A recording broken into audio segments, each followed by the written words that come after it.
বহরমপুর শহরেই 4-স্টার deluxe premium hotel with luxury and comfort golden retreat. এখানেই জেলার একমাত্র ডিস্কোথেক, আছে রেস্টুরেন্ট, লাউঞ্জ বার, অত্যাধুনিক gym, spa, swimming pool, club মেম্বারশিপের সুযোগ। বহরমপুর শিল্প তালুকে গোল্ডেন রিট্রিট। ষষ্ঠবারের জন্য লোকসভা ভোটের মনোনয়ন জমা দিলেন অধীর রঞ্জন চৌধুরী। একবার বিধানসভা ভোটে লড়াই করেছিলেন অধীর চৌধুরী, তবে তারপর আর লোকসভা ছাড়া কোনো ভোটেই প্রতিদ্বন্দ্বিতা করেননি তিনি। গত 5 বার বহরমপুর লোকসভা কেন্দ্র থেকে কংগ্রেসের টিকিটে জয়ী হয়েছেন তিনি।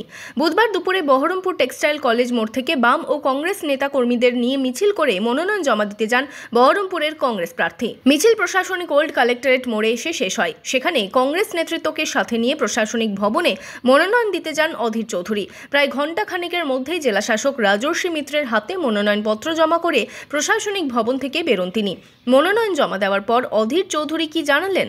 আজকে আমি ভারতীয় জাতীয় কংগ্রেসের পক্ষ থেকে বহরমপুর লোকসভার জন্য মনোনয়নপত্র পেশ করলাম।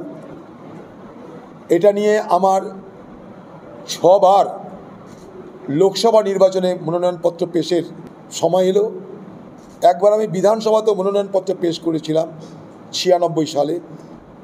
তারপর 99 সাল থেকে লাগাতার লোকসভার কংগ্রেস দলের মনোনীত প্রার্থী হিসাবে মনোনয়নপত্র পেশ করেছি। আজকে 6ষ্ঠতম মনোনয়নপত্র পেশ করলাম। আর আজ যারা এই নমিনেশন ফাইলকে কেন্দ্র করে প্রখর রৌদ্রতাকে উপেক্ষা করে আজকে নমিনেশন ফাইলের মনোনয়নপত্র পেশের দিন মিছিল করেছেন, উৎসাহিত করেছেন, আমাকে ভরসা দিয়েছেন, তাদের সকলকে আমি ধন্যবাদ জানাচ্ছি। 13ই মে চতুর্থ দফায় ভোট রয়েছে বহরমপুর লোকসভা কেন্দ্রে।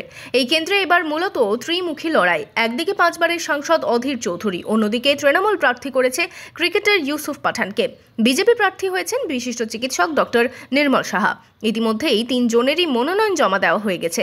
ভোট ময়দানে শেষ হাসি কে হাসে সেদিকেই তাকিয়ে রাজনৈতিক মহল। Bureau report, Madhyabanga news.